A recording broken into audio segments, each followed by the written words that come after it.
Hey everyone, welcome to another edition of my live tea tasting. I've been on a break for a little bit, but I'm glad that you guys have waited for me because I have exceptional tea here that I've been waiting to drink for a while. And the funny thing is, I don't want to say it's a common tea, but it's one that after over 200 episodes I should have done by now, but I don't know, I just never got around to it. So today's tea is continuing with the Volition brand. This one is High Mountain Dragonwell. And Dragonwell is a very well-known Chinese green tea. It's very specific in its production, and I'm going to talk a little bit about that because there's a lot of things that are special regarding Dragonwell, and it's something that I've never really touched on before because it is kind of technical, but I think that it makes some interesting points about tea culture and just tea in general, how delicate the balance can be. So I'm not getting any. Let me see. There we go. Hey Ma, hey Sneha, how's it going? I don't have any comments on my thing, so I'm gonna have to look at the computer because modern technology. But anyway, so starting from the basics, Dragonwell is a green tea from the Zhejiang. I hope I'm saying that correctly. Zhejiang province in China, and it's very different from the way that Chinese green teas usually are produced. We'll start with the look. Now, if you're familiar with a lot of the green teas that come out of China, a lot of them are either curly or bald or kind of come out like, what's the best, like spaghetti sometimes, and they always have these shapes. But as you can tell, this Dragonwell leaf, it's just flat. It's oxidized kind of midway. It's not super light, but it's also not super dark, so you're not going to get a gunpowder smokiness from it. But it's more on the delicate side. Also, it looks very similar to Japanese green teas. So it's going to be lightly oxidized. And let's see what it looks like when it's already steeped. In comparison, let me grab the other leaf before. Whoops, broke it a little bit.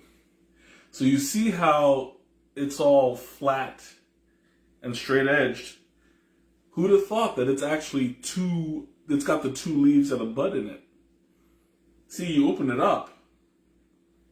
I don't think it has the bud. Yeah, I'm not seeing a bud, but it's got two leaves in it. And that's very specific in the way that it has to be produced, because otherwise it's not known as Dragonwell. Dragonwell is very, very specific in the way that it's cultured, produced, even in the exact plant itself.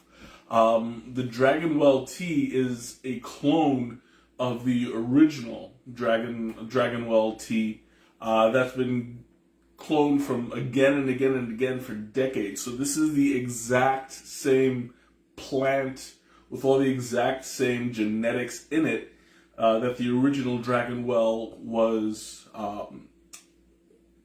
was derived from. So you have the same thing over and over again so that you get that authentic taste or as close to it as you can get using the same clone over and over again. There's going to be genetic breakdowns over the years, but using that same clone is going to be beneficial because you're going to get that taste that you're always looking forward to. So also, in its production, it's also very specific to where it's cultivated. So you can only get like the authentic stuff from the Zhejiang province in China. You can't really call it a Dragonwell tea if it comes from anywhere else. So this is also a type of green tea called Longjing, which is a lighter oxidized and longer leaf. If I'm not mistaken, they are like Longjing is the name of the type of tea, but not specifically Dragonwell. Like for instance, you can say, I'm going to take you guys back to math class. It's not geography. It's geometry. Is it? I don't know. The one where you study the shapes. Well, they used to say a square is a rhombus, but a rhombus is not a square.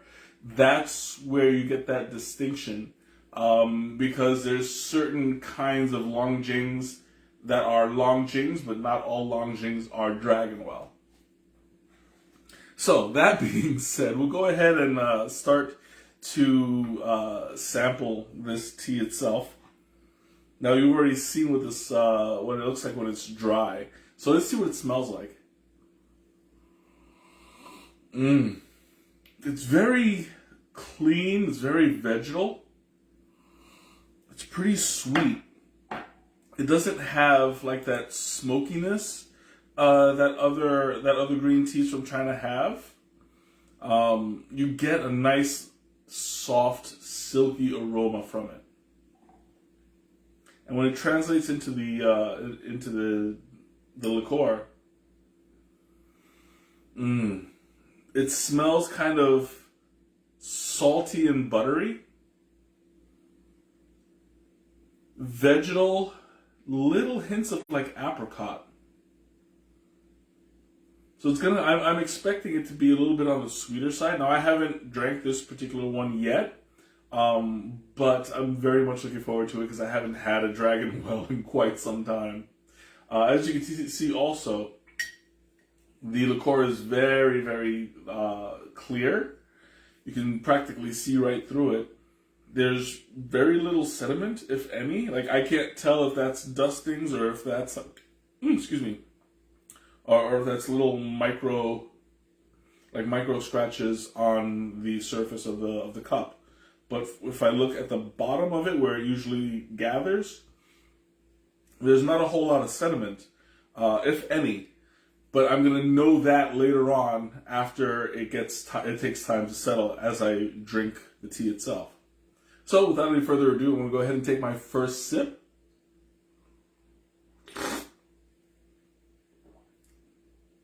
Ooh, that is nice. It kind of brings me back to why I started drinking Dragonwell in the first place. That is a really nice blend. It's slightly buttery, silky, slightly floral.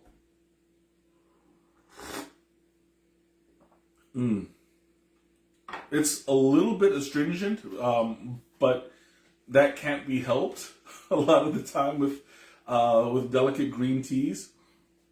This one did oversteep slightly, but it wasn't terribly long, if that makes sense. So there's going to be a little bit of astringency. I'm going to tack some of that onto user error, but in general, it's going to be a little bit astringent. It's not going to be a super sweet tea. We're going to have that slight bitterness, but it's not overpowering. It's actually a little bit pleasant because it complements the buttery saltiness of it very well.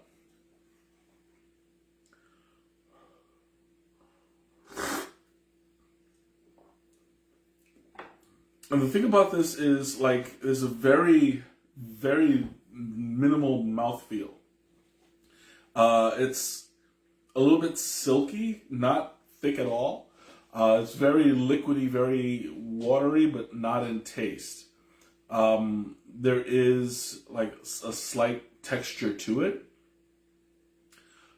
but it kind of complements the flavor because you get that little bit of sediment on the tip of your tongue, and it just sits there. You taste it.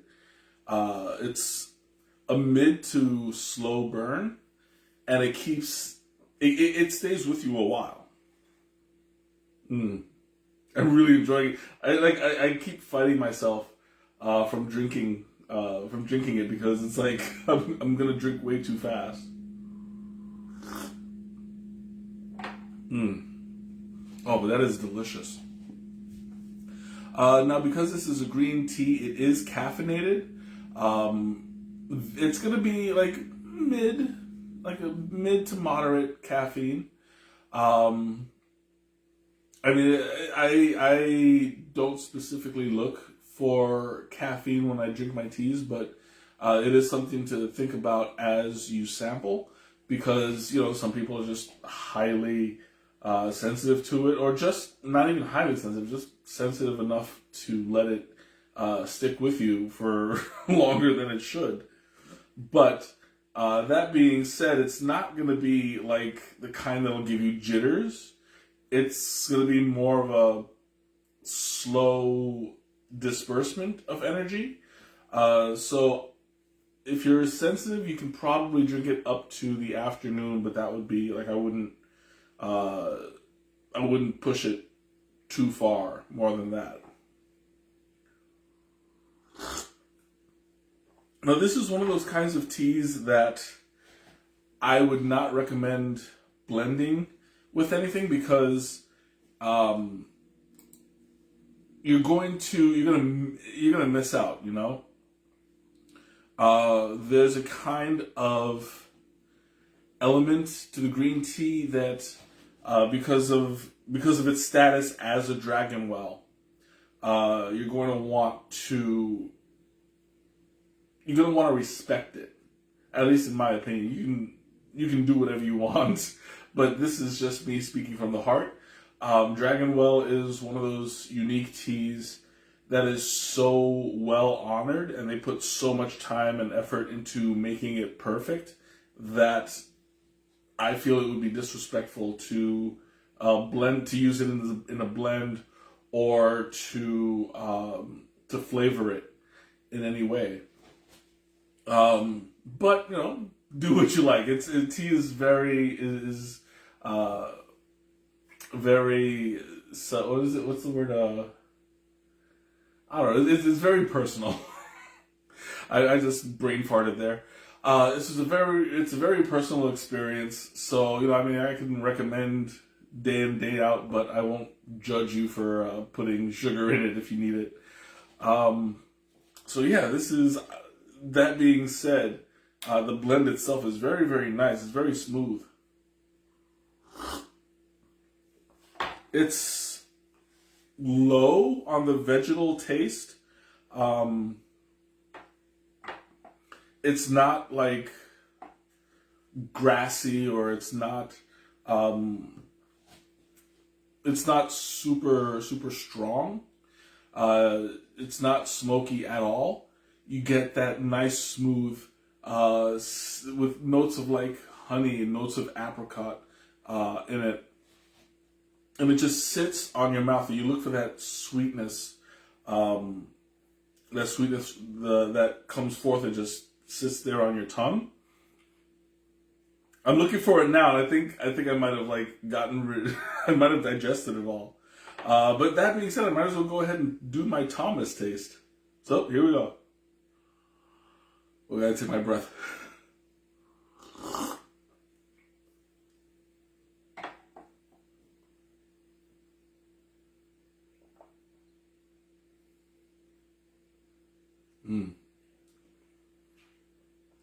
So I'm getting a kind of floral sense. For those of you who have drank jasmine tea, there's a certain kind of flavor that you get that's hard to describe because it's floral, but with the green tea, you get that light vegetal flavor, but of course without the perfume of the jasmine in it. You're gonna get a nice, refreshing, silky, smooth kind of flavoring to it. I'm looking for that little like breath. I might have, like, as I talk, I try to keep note of the things that I'm tasting, and it's very difficult because there's a certain taste in there that's hard to describe. Let me see if I can figure it out.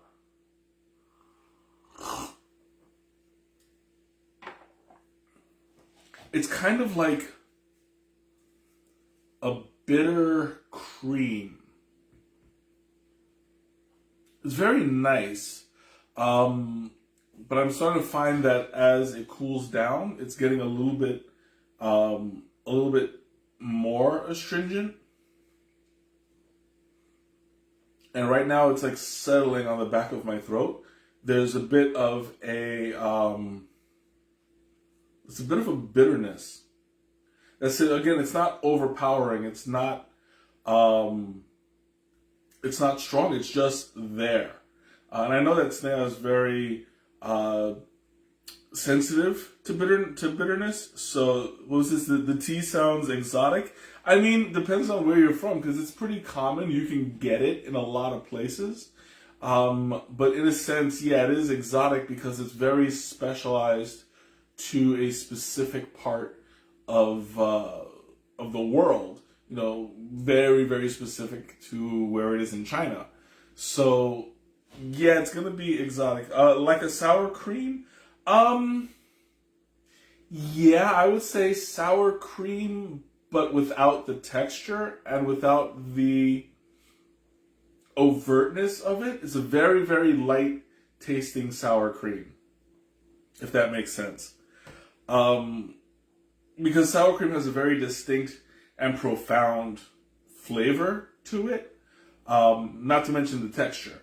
So this doesn't have any of that. It's got like that really light, like picture eating sour cream and then that as you breathe out and you get that little coolness, that little kind of bitter but not quite sensation across your palate.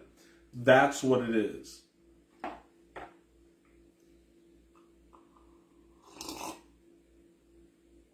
And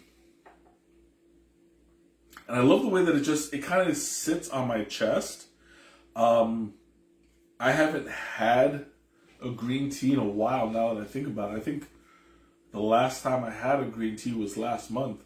Because I tend to, like during the winter, I tend to gravitate towards fall teas and spicy teas and black teas and stuff like that. So it's refreshing to go back to a green that I haven't had in a really long time. But it's really, really nice, and it's settling very well. There's a silky kind of layer on my tongue now from drinking it over and over again.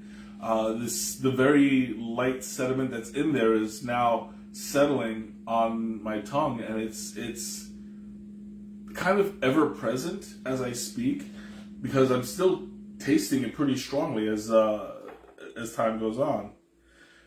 Hey, Mona Lisa, welcome. Haven't seen you in a while.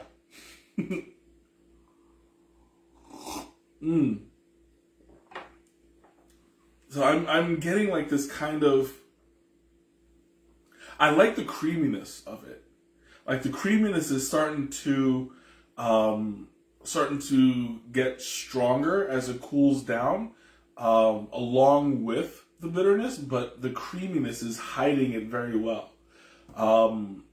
For instance, like as I speak and I breathe, I can only taste the astringency as I breathe in and not out. So it's very unique in the fact that you only taste it one way, you know? Like right now, as I breathe in, I feel it on the back of my tongue and on the sides. But everywhere else, it's like creamy, salty, and buttery. So there's quite a few levels of flavor in this that kind of plays hide and seek. You have to really sit there and look for it. But it's definitely worth exploring when you find these little hints. It's really, really nice though.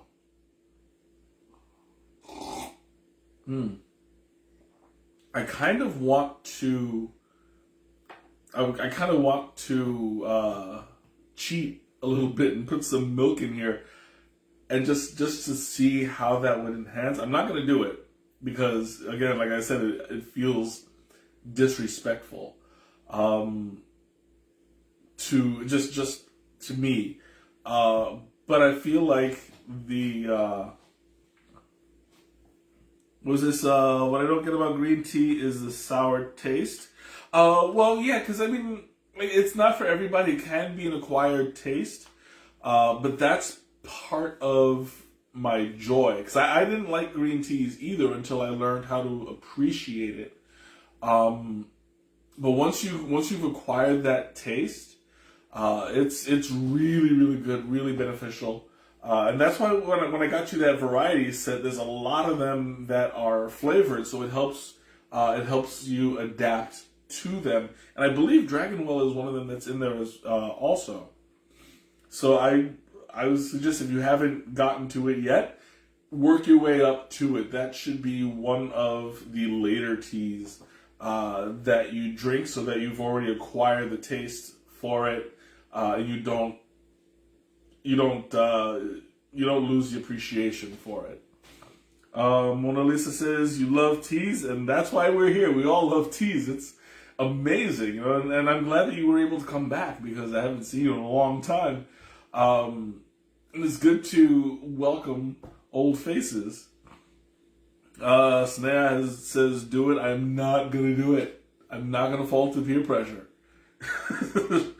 And Ma says, I know the health benefits are great. They absolutely are. So it's good to acquire the taste as soon as you can. That way you can get into drinking it more and appreciating it more.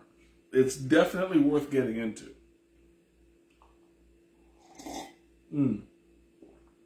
Okay, I'm going to go ahead and open up the floor. Questions, comments, anything you want to talk about. Now's the time. When you caught COVID, you drank so much teas. Oh yeah, that's definitely that's my go-to. Not just with COVID, but whenever you're sick, and you have sinus issues or anything, drink plenty of tea, and it'll help relieve the symptoms. It's so good for you. I lived on green tea and honey a couple years ago when I had a really terrible cold. I lived off green. It was green tea and honey, ginger. I would sometimes put squeeze an orange slice, lemon, or put some lemon juice in it. I like orange. It makes for a nice alternative, but that's just me.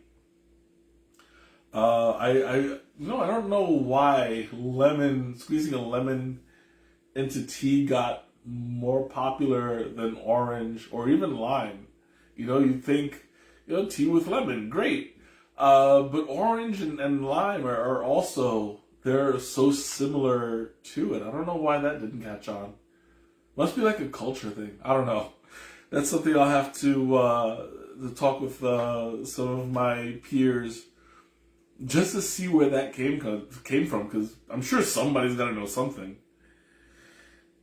Ginger and lime, yeah, those are awesome. That's an awesome combination, because it really cuts through a lot of the stuff that congests, and it just stays there. And it helps relieve a lot of those symptoms. So I'm going to, as I always do, I'm going to answer Teresa's question, what would I pair this with? And I don't know. I got to think about this one, because being that this is a traditional green tea, you could probably have it with a lot of traditional Chinese foods. I wouldn't. Now, I say this in the most authentic way, not just going down to your local restaurant or even Panda Express and say, okay, like Mike said, eat some orange chicken with green tea. I mean, you can, but in Chinese culture, you drink tea with your meals, and this is very much like you can eat it with anything. But traditional Chinese foods would be great. I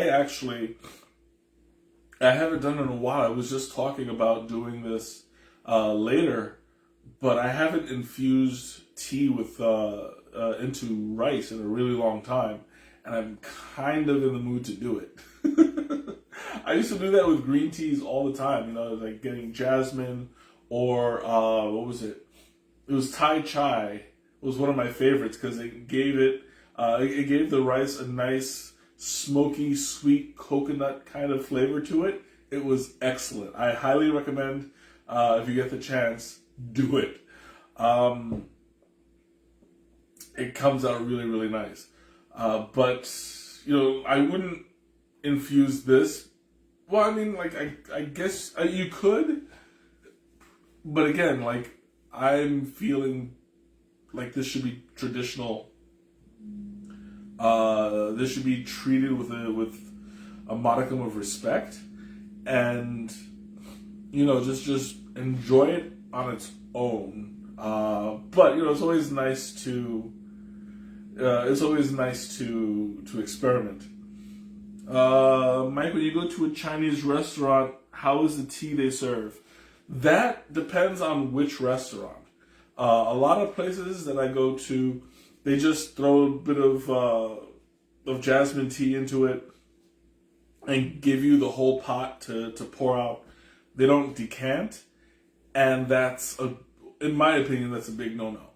I mean, they expect you to, once you get it, just pour it out in all of the cups. But a lot of the time, you need like a couple people to be present in order to empty it out. And that does not work very well. So when you go to a Chinese restaurant that serves tea, I always suggest that you check the pot and see if it's got the infuser. If it's got the infuser, give it a couple minutes, take it out. If not, pour it out as fast as you can. If you don't empty it, don't go for a second cup, because it would be super bitter. And like a lot of places don't respect the tea like that. So hey Zam, welcome. They don't respect the tea like that, so it's hard to find a place that would do right by you. There was a sushi place that we went to that did respect the tea, and they would give you the pot with it already decanted. Perfect. It was beautiful. We never had to worry about anything. So what was that? You love cold teas. Here in Brazil, we drink it a lot in the summertime. Oh yeah, absolutely. Iced teas are amazing in the summertime. And if you're in Brazil, I know that mate is really, really popular. So I'm assuming that iced mate is a thing down there also. I have some mate in my office right now, but I want to try it iced. I've never had it iced. I've also had guayusa, and guayusa is like mate's cousin, and it's also like I actually prefer guayusa over mate because it's got a sweeter flavor to it. But it was a little like when I first tried it, it was really hard to get a hold of. Now it looks like it's more viable. You can get it on Amazon. So I'm gonna buy one and taste it for you guys once I get the chance. But yeah, absolutely. And Zam, yep, it is lucky. Glad to have you that you caught up, because I know with the time difference, it's so hard to be on at the right time. But yeah, you made it. So is that mate specifically with lemon, or is it just iced tea with lemon in general? Because I've never had mate with with lemon either. I have had flavored mates. I had, what was it? There was one, oh my god, I'm trying to remember. It was one that was flavored, I believe, with orange. Oh, just tea in general? Oh yeah, absolutely. And you know, like being in a very hot climate, I bet the lemons there are just delicious because, you know, like you just get that right off the tree and squeeze, you're good to go. I actually want to try that one day.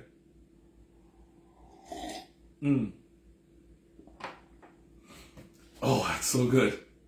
Okay, questions, comments, anything you want to talk about, now's the time.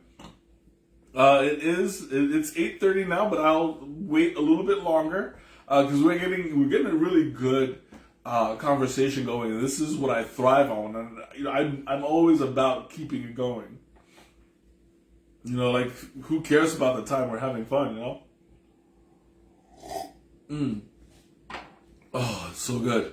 And even as this cools down, the astringency is becoming more noticeable, but it's still not overpowering, which is great because I don't usually take half an hour to drink green tea, but as long as it maintains that same level of flavor, that goes for a higher quality of tea. Brazil time is 23:31. Okay, so you're 23, so that's 11. So you're 3 hours ahead of me. Okay, not bad.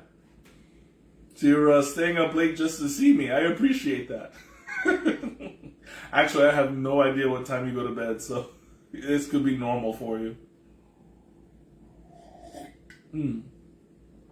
Oh, anyway, I'm glad you were able to come in and catch up because it's been a while. We haven't had a good tea conversation in quite some time, you know. Whew. Okay, questions, comments, anything you want to talk about? Now's the time. I'm actually getting more of a milky. Ooh, all my sinuses are clearing. I'm getting more of a milky flavor, and it's turning more vegetal.